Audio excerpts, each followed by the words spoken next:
Good morning, everyone. We will call the March meeting to order, and we'll start with the Pledge of Allegiance. I pledge allegiance to the flag of the United States of America and to the republic for which it stands.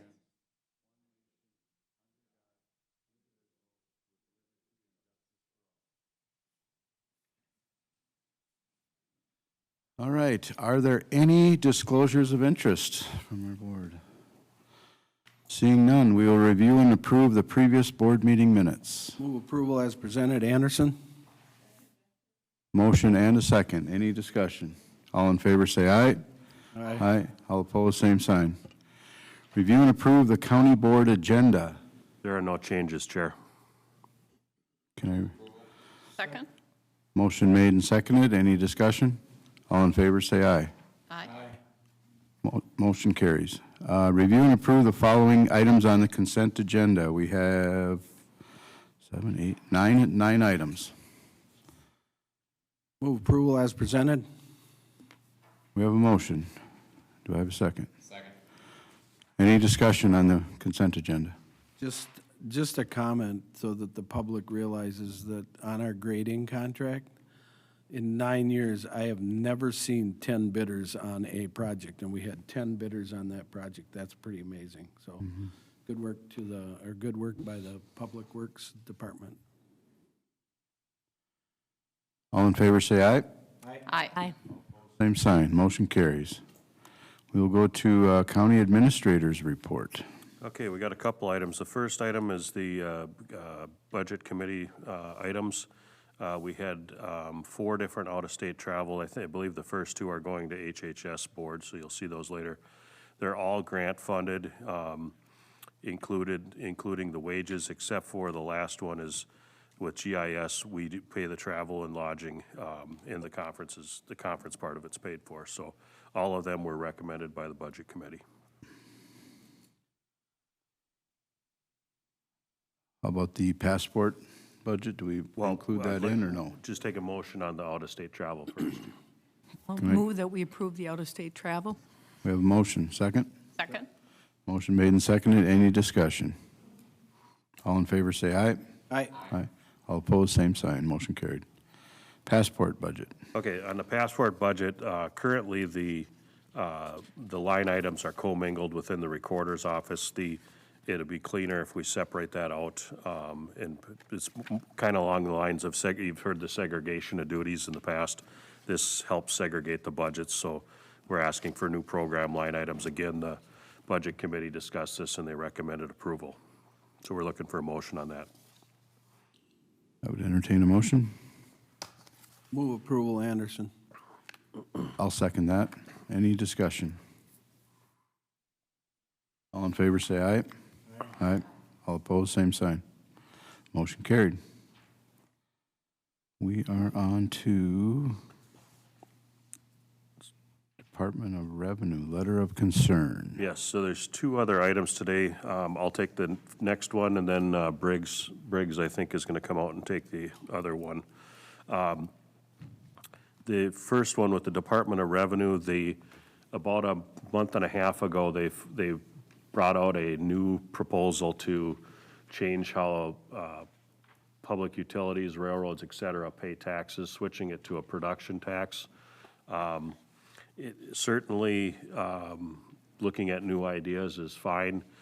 This particular idea is floated, and there's no particular scenarios for cities and counties to see how they're affected on this possibility of switching. The scenarios we did see for the utility companies shows a pretty significant tax decrease. So anytime you see one party seeing a tax decrease, you'd wonder who's going to pick that portion of the bill up. So we've drafted the letter. We sent it to you guys about a week and a half ago with some of our concerns. We have been working with the City of Red Wing. We've been working with Sherburne and Wright County as well. And I know a couple of you have sent in some additional questions and some additional comments, but I just provide that today, letting you know staff's still working on it. We will be sending it in, but if you have any additional comments or questions that you want asked, please get them to us. I just have a general question. I know that Carol Lee had been the attorney representing the county many times in tax court, and have we asked her to weigh in on any of this? We can ask her to ask that. So I'll has she already looked at it, or? She has looked at it. She has been looking at it, Okay. so. Okay, thank you. Brad? Just a comment. This was shared with AMC, Matt Hilgart, the general government policy analyst. He said this is a really, really good letter. And the way it's laid out with all the questions at the end, he said you couldn't do it better. So it really hits all the right buttons on what we need to be concerned about. So I think from AMC's standpoint, they would support this kind of position too. I should note, too, that Finance Director Lucas Dowling and County Assessor Levon Augustine and Briggs Topol all worked on this letter as well, so. They were supposed to meet with us. DOR is supposed to reach out to us. They haven't reached out yet, have They they? have not reached out to us. You looking for approval to? No, I'm not looking for approval, just any feedback you have, we'll be sending in. One other thing, I mean, it seems like the dry casks is a big issue. That's probably not part of operational property, maybe it is, but those casks will likely be there long after any of us sitting here are here. And certainly they impose risk and responsibility for the county, so we need to make sure that we're compensated for taking that risk and having that accountability.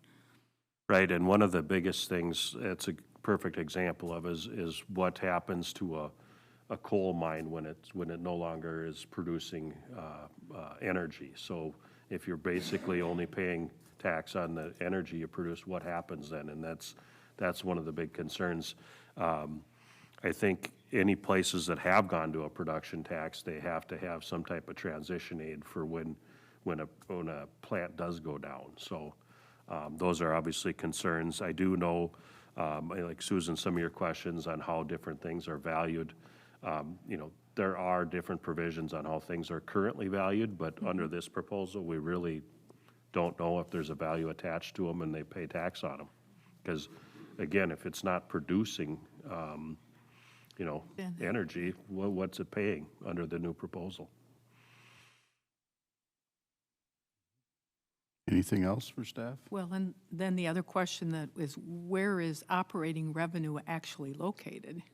I think that that's an important question, too. We know where property is located, but we don't know where operating revenue is located. Right. Well, I mean, wind generation is totally, the payments on that are totally reliant on how much they generate. And I understand Xcel wanting to move towards that as more renewables come online, they may be producing less power at plant. I totally get that, but to come out and, for DOR to float this idea without really doing all the work to figure out what's going on and how it's going to affect everybody is really premature on their part. That's the part I think that The Xcel, I think I maybe picked it up at a recent conference, but they had a projection of how much of their energy would come from nuclear into the future, and it really was almost the same percentage as it is now. It was maybe 1 or 2% different, not much. Yeah. It was wind that was going up and solar, yeah. Lucas, did you have anything you wanted to add on this, or? I'll just note as well that wind and solar are both exempt from this tax. So as that grows and we get more of that, more energy produced from those sources, they're not going to be subject to this proposed taxation at all. They do pay a production tax, though, is that They do correct? pay a production tax right now that it's not the easiest to calculate and collect that tax, and it's not subject to the normal tax forfeiture process. If a producer decides not to pay, it requires a lot of staff time to actually every month reach out to these producers and say, hey, are you going to pay? Are you going to pay? So it is just a little different. And Lucas, I would assume that to incentivize wind and solar, at least to begin with, they're paying a lower production tax than we might anticipate a nuclear or a natural gas plant from paying, but Yeah, I guess I don't know if I can answer that specifically. I know there are different thresholds for sizes of wind or solar projects. Once you hit a certain threshold, then their taxation is slightly different. thank you. Anything else? No, thank you. Thank you for that. I appreciate all the work you put into that. National County Government Month Resolution. Briggs? Yeah, good morning, Commissioners. So every April, NACO, the National Association of Counties, puts together the National County Government Month. And really, it's just supposed to be a celebration of county government and kind of increase education and awareness around the happenings within county government. Last year, we had offered tours of this building, given its historic nature, and we had also posted about some of the achievements that the county has on social media. Granted, no one really interacted with any of those takes, so no one took us up on the offering of the tours, and no one engaged on social media posts either. So this year, we wanted to think a little bit more strategically about how we wanted to increase awareness, and so we thought maybe it'd be nice to hold an essay contest directly for high schoolers. So we're opening up a essay contest for 8 to 12th graders. I think it's about 500 to 1,000 words on how has county government benefited their community. And if they win, they get a bundle of swag from our county apparel store. But then also we were trying to think about what's a creative way to kind of give bragging rights to a high schooler, if you will. And so we're going to have a proclamation come through the county board declaring it their day in Goodhue County, if you will, because we think that's a pretty good bragging rights for a high schooler, if you will. But we do have a resolution attached to this as well, and we are hoping to get that passed today to declare April as National County Government Month in Goodhue County.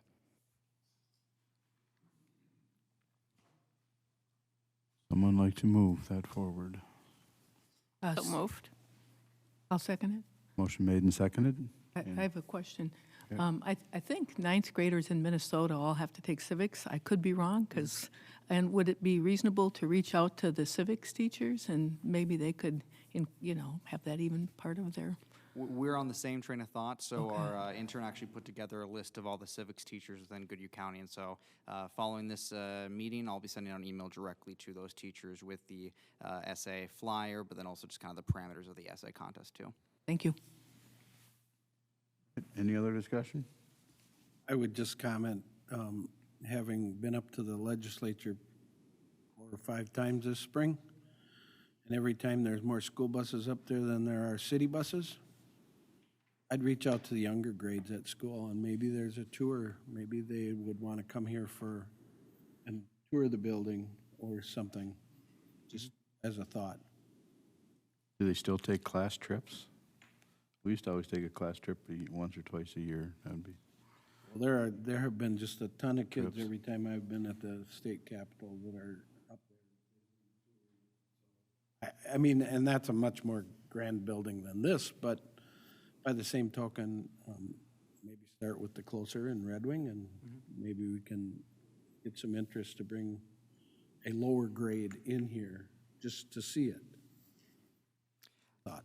I'll also comment that I know that former Commissioner Dan, I'm forgetting how to pronounce the last name, Reitziger, yeah. He also does tours with his civics group up at the sheriff's office, so I think sometime in April or May, they're coming up here as well.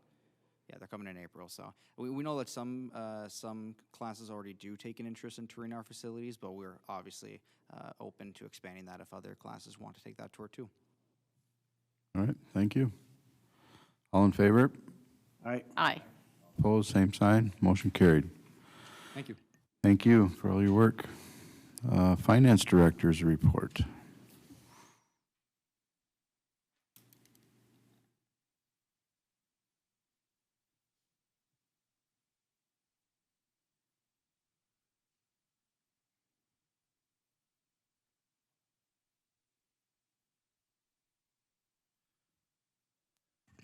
Good morning.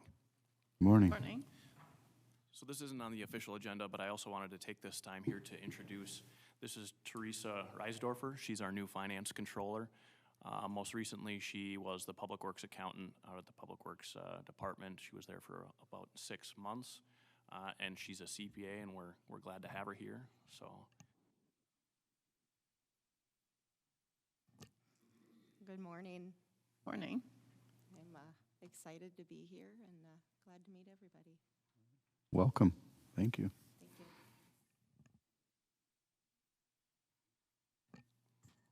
All right, so the topic that I really have today is we've had a 4th request to repurchase a tax forfeit parcel in the city of Red Wing. This issue has been going on for nearly a year that we've been dealing with this. This relates to delinquent taxes that were paid back in 2019. Back on May 10th, 2023, the property actually went forfeit. Since then, we've received 3 different requests for repurchase of the parcel. Each of those requests have been approved by the board. On the memo, I have outlined the timeline of events of those individual requests, the approval, and then the subsequent communication from the individual that they haven't been able to come up with the money to actually repurchase. So it's been an ongoing issue. Since then, we're now on to our 4th request. However, we haven't received that request in writing. As I said, this has been an ongoing issue. It's been taking a lot of staff time.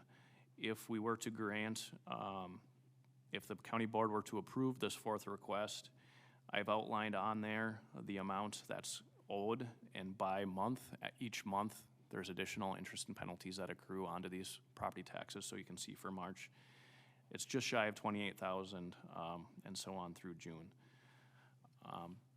So as we discussed in the last board meeting, statute really sets when we can and cannot, when the board can and cannot approve these requests for repurchase. So it's Minnesota Statute 282.241, states that at this point in the process, the property owner or taxpayer does not have the right to repurchase the property. However, they can request that privilege to repurchase by submitting an application to the county board. The county board needs to approve it by resolution if they do approve it, and then there's 2 specific tests of that determine if the board can approve. So the first one is to determine that undue hardship or injustice resulting from the tax forfeiture will be corrected by the repurchase. And the second one is the county board is to determine that the repurchase will best serve the public interest.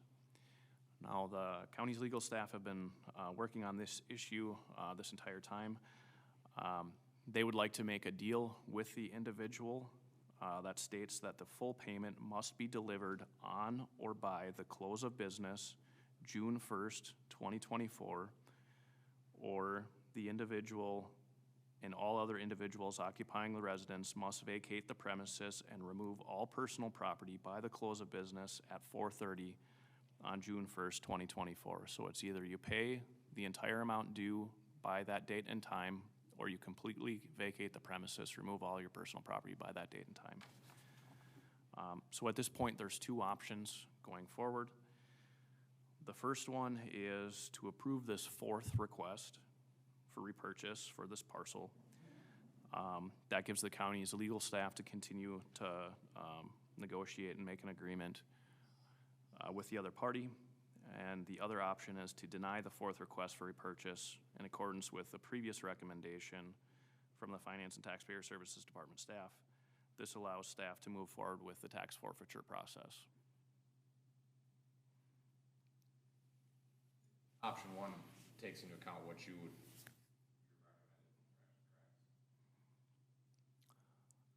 At this point, the last time we presented this for the 3rd request, and the recommendation at that time was to approve that 3rd request with the stipulation that this would be the last request. Your last paragraph says that you would like to make a deal to get this done, and then you gave us 2 options. So I'm saying if I make a motion to approve option 1 is what you're recommending based on the paragraph of the option. So the last time I presented this, I had stated that I recommend the 3rd request to repurchase with a stipulation that this would be the last time we'd entertained this. Since then, the county legal staff has been working with them, and the county legal staff would like to make an agreement, try and make a deal with this individual.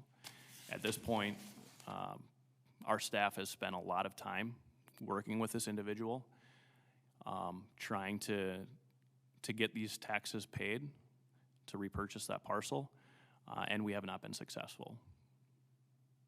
If I could just add, obviously, I don't think Mr. Dalling's office agrees with the proposed resolution on the civil case that's pending in court right now.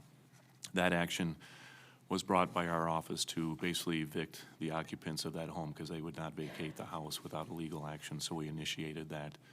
They do have legal counsel representing them, and so this idea of resolving it came up during negotiations on that particular case that's pending in court right now.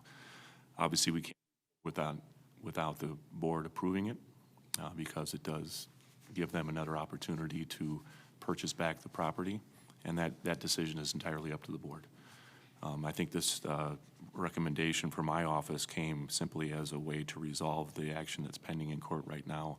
If the board decides not to approve it and wants us to continue moving forward with the eviction process, we will do that through the court proceedings.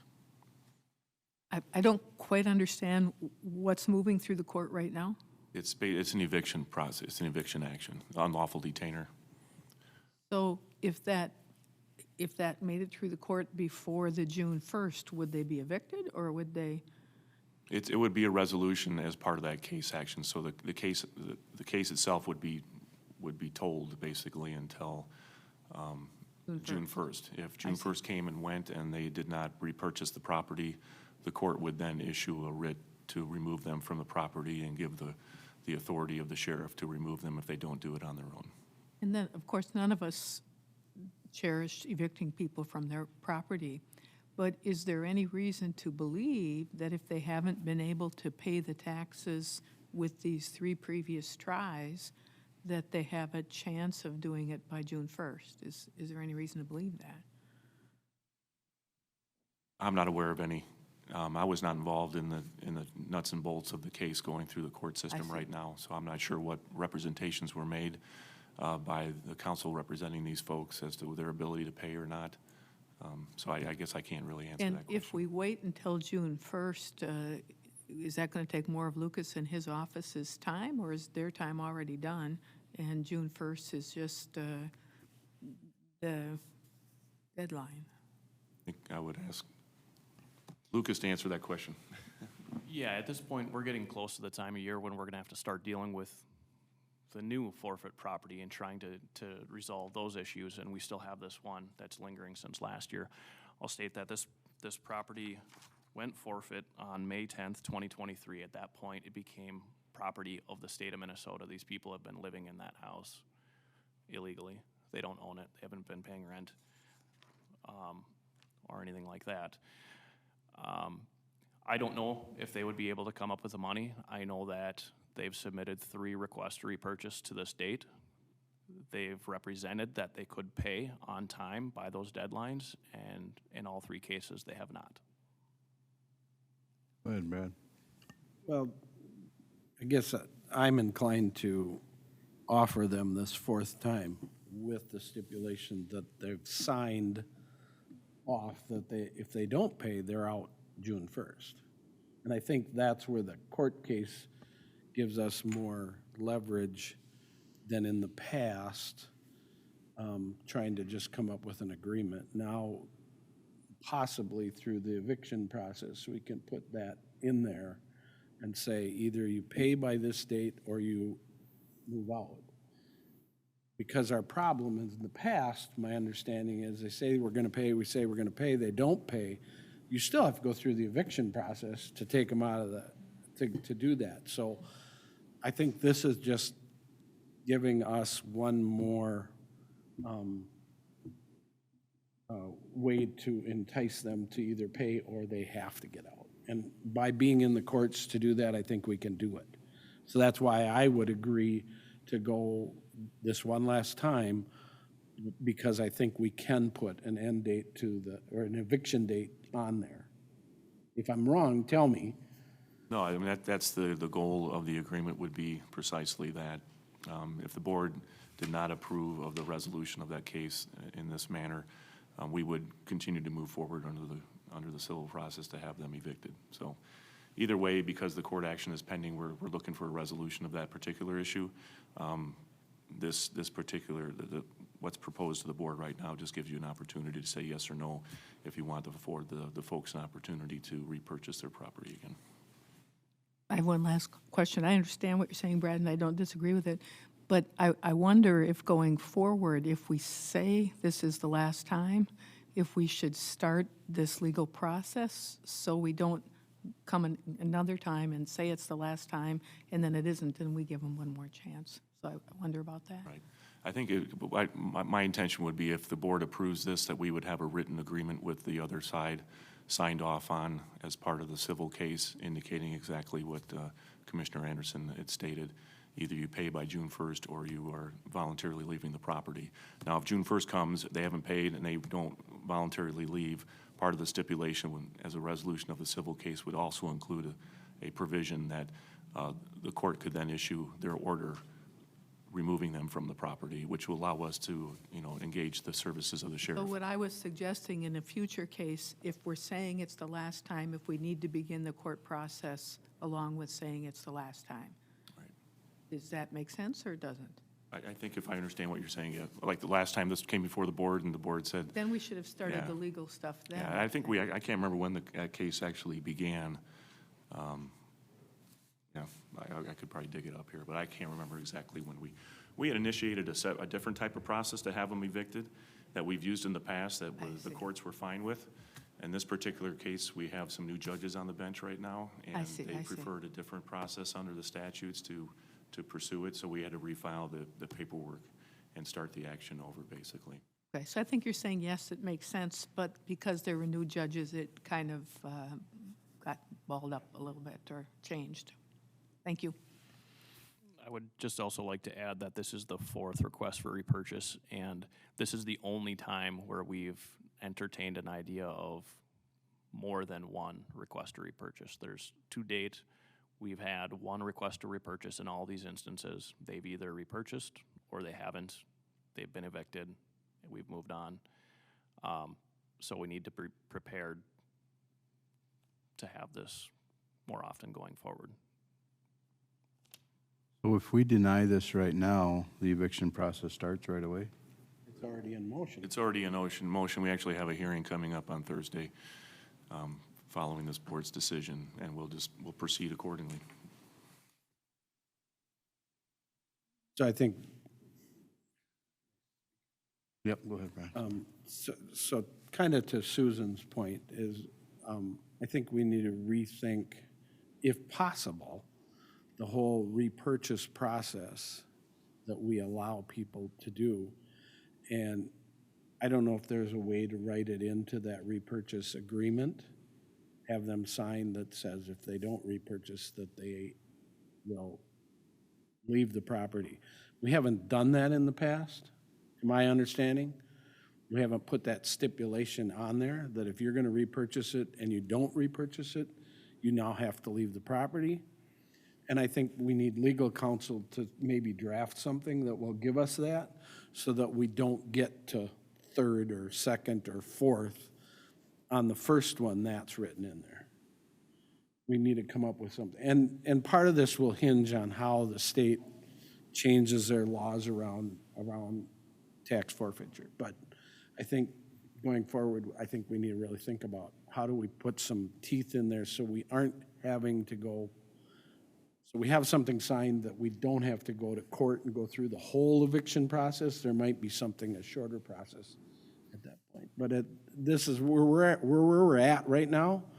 I think giving them that option, and then also having that part in there about if you don't, the eviction is on this date. So that we don't have to go back to court if they don't. Linda? In theory, I agree with what Brad and Susan have said, in that it seems like it could be the simplest way through this at the moment, but if we go back to, the approval is to be given, county board determines that undue hardship or injustice resulting from the tax forfeiture, but this is the fourth time, it hardly seems like it's undue, and the county board determines that the repurchase will best serve the public interest with, I think, just about everybody at the moment thinking that if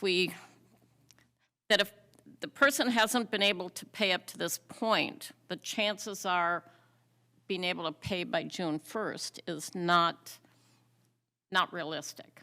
Or if we go through the exact same thing next year. So I guess I don't think it meets either one of those. However, if it's legal to do and it's the simplest way through it, then I would concur with what Brad and Susan have said. Go ahead, but make it a very strong, make sure that something is signed that, yes, you either pay by the June 1st or you move out. But when you said it'll come up again next year, there's no way it can come up again next year, right? I'm sorry? Say if it comes up again next year, no, it won't. Either they handle if they- this or they're out. Yes, though, next year there's another tax bill due. Well, they're gonna be gone. The property's gonna be in the state's hands and under county owner. Not if county they pay it. Management, huh? Yeah. Not if they pay it. Well, no, if they pay it, but you can't. Then it starts the You know, process that happens, you can't predict the future, we can't. I But I get understand. where you're going, and I understand it. I think from the place we're at right now, if we say no repurchase, it's still gonna take till June to get the eviction. I got a feeling you're not gonna get it tomorrow or Thursday, and if you do, it's gonna be a while before you can actually do it. I'm just think we should do this, put it in there, and then we need to work really hard to figure out a different way I have of one doing more things going question. forward. You know, you said that other people haven't been given this many chances, but have they asked for them and we turned them down, or they just didn't keep asking? My thoughts are that they probably haven't continued to ask. And at this point, this person has continued to ask, and we've entertained them up to this point. I guess I would say I'm leaning towards denying it as my take on it. I don't know if there's any other. I understand that, you know, if we can try one more time. Go ahead, Jason. I just want to ask Steve, I'm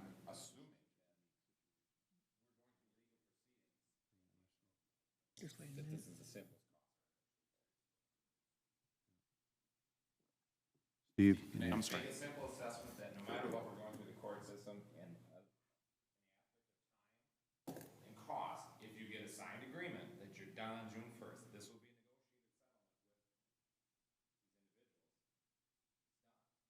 with until June 1st. We're not, the eviction process could take more time, more court dates and everything going through. So this is a negotiated settlement you have Correct. So the aspect of time and money and more involvement with everybody, if we agree to this, they sign it, it's done on June 1st.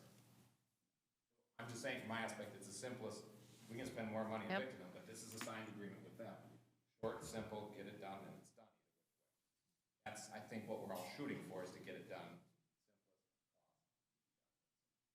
So I'm going to make a motion, unless we have more discussion. Accept option one to get a signed agreement with them that they're paid or they're evicted on June 1st. Second the motion. A motion second. Any other discussion? Susan? What if they don't sign the agreement? Then we would be moving forward with the eviction action that we have pending already. We'd And be if asking, we vote to give them another chance? Not loud we're enough. doing it if they sign the agreement, is correct. that correct? That's my understanding of the motion. And if they don't sign the agreement, then we get started on the eviction. Correct. Then it would be null and void.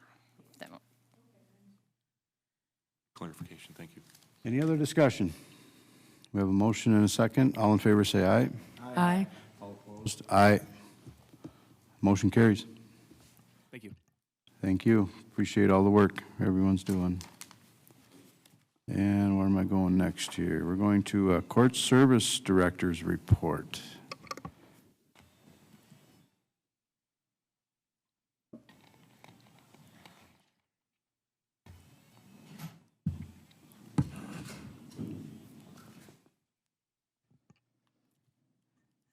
morning, Commissioners. Good morning. So I am here, Rhonda Van Schoonhoven from Court Services. I'll let my partner in crime.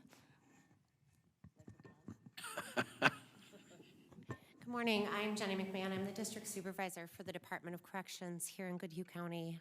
Just a little background. This is the first time I'm appearing before the board here, but as a District Supervisor, I supervise Goodhue, Wabasha, Waseca, and LeSueur County Probation Departments.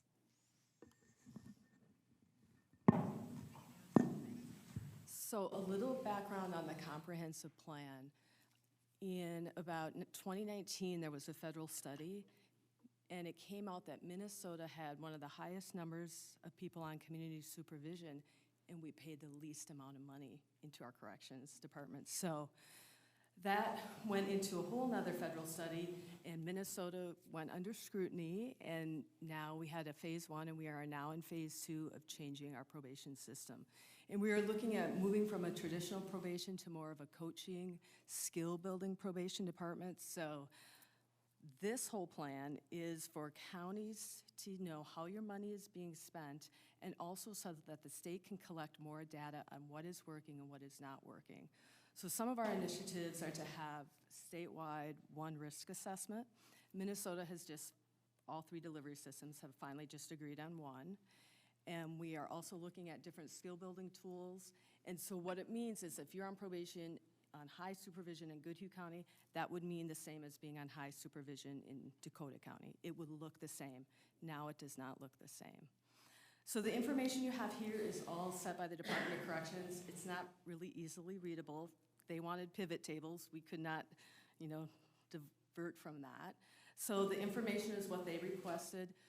It's also been a good time for us to take a look at our caseloads and how we're doing business in our office and getting ready to jump on the change train, because things are going to be changing in the next few years in corrections. So we're open to any questions. Do you have any more comments, Jenny? I don't believe so.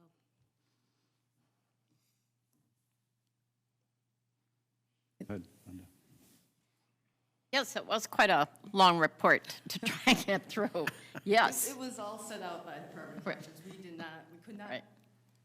move much from that. So as you start going through this, is there, do you expect to come in 6 months and say, tell us where we are, or a year, or? Well, data collection is all over the board across the state of Minnesota. So there are a lot of working committees in the state of Minnesota right now, and one is on data collection. We're all collecting data differently, so every county, you're not comparing apples to apples. So that's kind of the big thing, and that's coming top down, so we're waiting to hear what some of those are gonna be. We are changing the way we're collecting data. The correction services fees, we weren't entering that correctly. Our admin staff, my admin staff, had to go line by line and add that up. So now we learned how to do that differently. So it's really gonna be a learning curve in the next 6 months to, I would say, this is a change. It's kind of a 10-year plan that we're on in changing corrections. Now, if I remember right, Commissioner Schnell made a comment that the fee structure was going to be changing Correct. so that the counties could not collect fees on certain things? Correct, and as far as I understand, all 3 delivery systems are against that at this point, so we are working with the legislatures to try and keep that. And mind you, our fees are very low compared to other states. In Wisconsin, you get charged if a probation officer comes to your house, you get charged if you come to the office, you get charged for a UA, you get charged every contact that client has through the system. In Minnesota, we do flat fees, and we waive, if people can prove that they do not have the economic means to pay it, we waive those fees. And that came legislatively, that it came down that we could no longer collect fees. The Department of Corrections is no longer collecting any supervision fees. The difference with that is the Department of Corrections supervision fees weren't coming back to us. So we weren't able to utilize those fees to increase or improve the things the deliverables that we were giving our clients. It was going to the state general fund. So by no means were those fees benefiting the clients of Goodhue County that were paying them. So for us, it made more sense to kind of get rid of them. But I know counties, those fees are going directly back into their budgets and assisting. So in our office, once you pay your probation fee, nobody pays for UA testing. You get tested, that's all covered within those probation fees that you may or may not pay. It covers everybody. So some people don't pay their probation fees, but we have enough to cover all UAs, things like that. I'm pretty sure I remember Commissioner Schnell also making a comment that by 2027, he was expecting a deficit in corrections. And he referred back to the fees. Is that anything that Well, I you've mean, heard I of? think about us, we collect, almost 50,000. Hennepin, Ramsey, Dakota, they're in the hundreds of thousands that go directly back to their corrections departments. So they are going to have deficits. All right, thank you. Any other questions? Well, Susan? To me, it makes lots of sense to try to give people skills that might help them to not recommit crimes or end up incarcerated. But sometimes things that make sense don't actually work, okay? And in healthcare, we would see that all the time. And so we would always have a control group, a group that wasn't getting these additional services, so we could see if there was a difference. And if there was a marked difference fairly quickly, the study's thrown out, you give it to everybody. But I wondered if there was a plan to have a control group to see, okay, what's actually effective and what's not. These things that we're implementing are things that have been done in other states, other countries, things like that. So there have been studies that prove that these practices that we're going to be utilizing, we are doing some of this already within the Department of Corrections as far as cognitive skills groups. And I can speak to the fact that it has been studied that those that have gone through these programming do much better, and their recidivism decreases compared to those that don't go through the programming. The programming is not for everyone. These are really for our really high-risk, high-needs clientele that we have.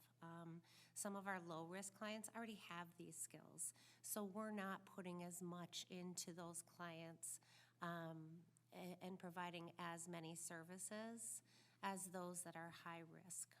So those studies have been done, and that's where we're getting more into. You might not have this question, but with the high risk that were included, were they there by choice, or was everyone put in? So were they self-selecting is what I'm asking. No, they're not self-selecting. Currently, what's happening within our department is all of those that we serve that are in our drug court program, who are high-risk, high-needs, are court-ordered to complete that program. We also may request that they be in those programmings on a probation violation or at a pre-sentence investigation level. We do not charge for the services that we're providing. These are our agents are being trained, and they're the facilitators of that program. I know in a couple of other of our districts, we haven't done this in our district yet. It will be coming down at some point, I'm told, but in some of our northern districts, they actually did a WASER, which was a questionnaire that went out to clients that had been on supervision and looked at what they felt was beneficial, what wasn't beneficial, what their relationships looked like with their agents. And those, we were very surprised that came back very positive, especially with some of those higher risk individuals, that they felt that they were getting more out of probation than just simply sitting down with the probation officer and saying, you need to do this. You need to do that. We do get, we work with these clients to get that buy-in. We're doing what's called normative feedback. So on our risk needs assessment that we utilize with each of our individuals on probation, we go through that assessment and kind of show them where their high risk, high needs areas are. And sometimes, they're not always, we have to meet them where they're at. I understand They may that. not always be, ready for that change. So it's a slower process. We really work with them to get that buy-in, for them to see that this is something that's really going to be beneficial with them before just placing them into programming. As a total aside, in healthcare, if you like your provider, your outcome is better, okay? Because you're maybe more apt to follow the instructions, whatever.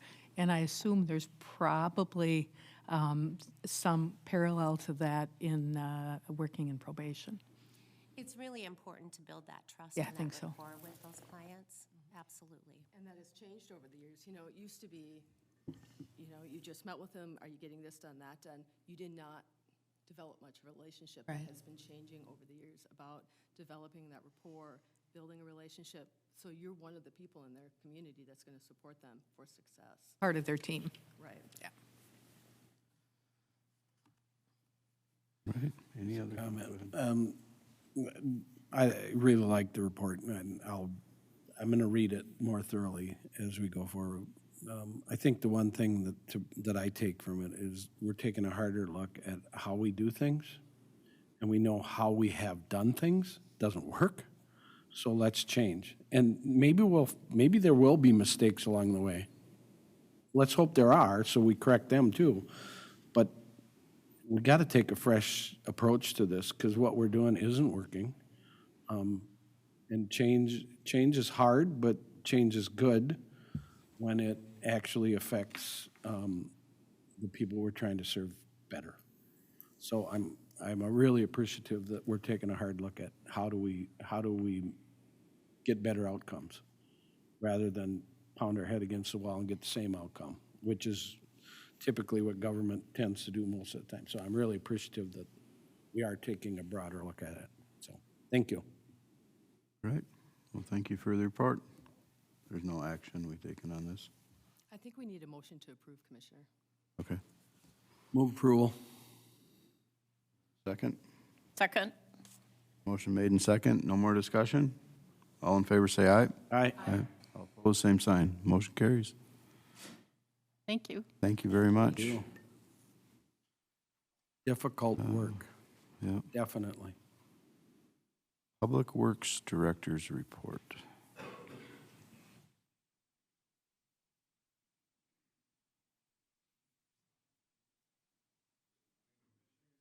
Good morning.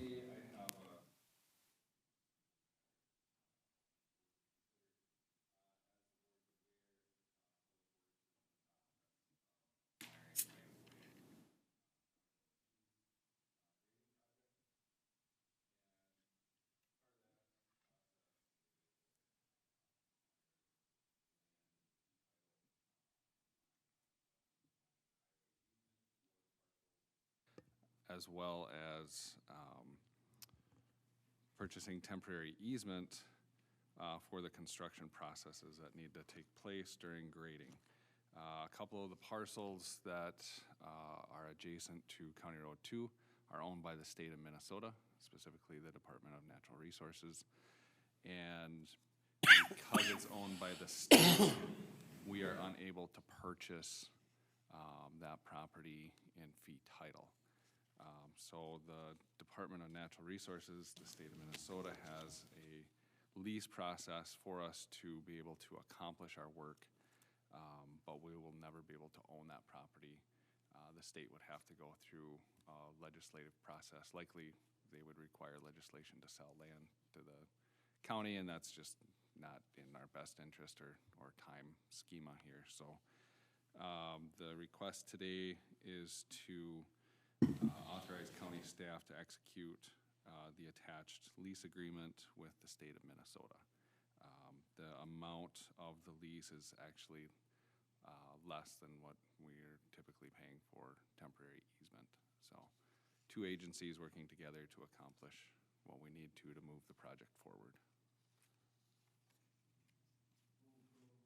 Second. Motion made and second. Any other discussion? All in favor, say aye.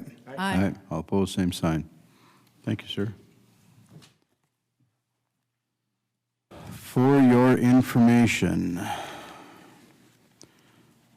There's our project status reports. Monthly finance reports. Any questions on any of those? How about your committee reports? Anyone like to speak about their committee?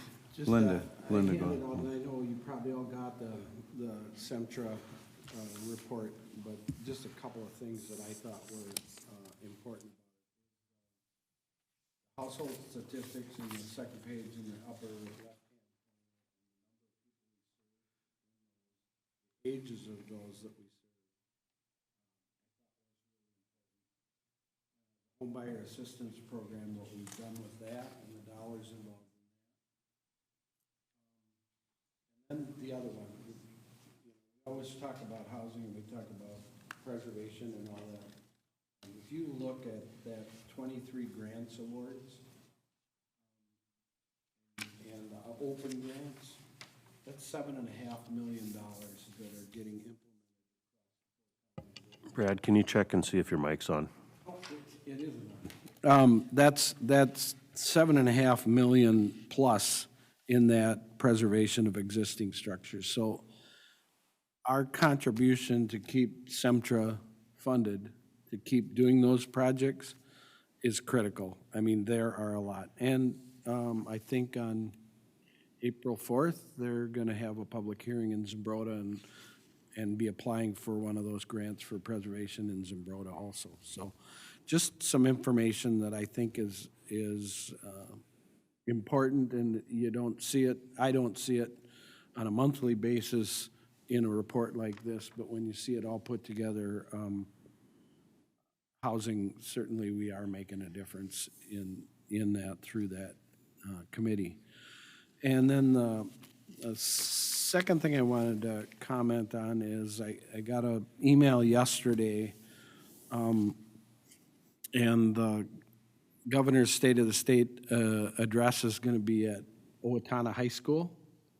And the exec committee at AMC, usually they get requested to have, the governor requests 2 commissioners to be at that. And Mike Slavic on the executive committee is going to be one of those, and they asked if I would be the other invited guest to the State of the State address. So it's March 26th over there, so we're going to, Mike and I will be at that for that. And I was totally surprised when I got the email yesterday. It's like, why me? But it's our district, it's District 9, Steele County's in that, so they figured the chair from there should be on that. So just update on that. All right. Yes, Linda. Oh, we had a short housing meeting on Monday. There's still $100,000 left in the fund for reimbursement of building permits. And building or some of the lots being sold in Cannon Falls are moving along quite well. I think that's all I can remember off the top of my head at the moment. Scott might know more. Yeah, and it looks like Semcra's got they're in the works for selling all the lots in Kenyon as well, so, but that's not done yet, so. That is on our agenda for tomorrow. So hopefully we can move those. They've been sitting there for a long time, and there's someone that's interested in buying them and building them over time, and we have to make some changes to the agreements on the TIF and some other stuff to keep that moving forward. But I think those are all good signs, so. I just have one thing. I went to the Wakuta monthly meeting earlier this month, and they passed a moratorium on Airbnbs and plan to enact an ordinance in the future in the township. Or on short-term rentals, I think is maybe the correct term to use. Right. New and old business. Just one more thing. I know I talked to Todd before the meeting. Every township that I was at, landfill came up and landfill was discussed, and they all say county needs to be involved and we just need to do it. Every one of them did. So just for the board's information, that's what I heard when I went to all of the 7 townships.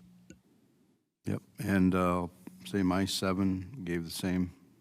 They want something done, so what the right thing is, Jess will decide. No. No, so it does need to stay on our front burner and keep looking at it, so. Anything else? How about, should we pay our bills? Motion to be second. Motion and second. All in favor, say aye. Aye. Aye. All opposed, same sign. Motion carries. Motion to adjourn. Second? Motion and a second. All in favor, say aye. Aye. Aye. All opposed, same sign. Motion carries. Thank you, everyone.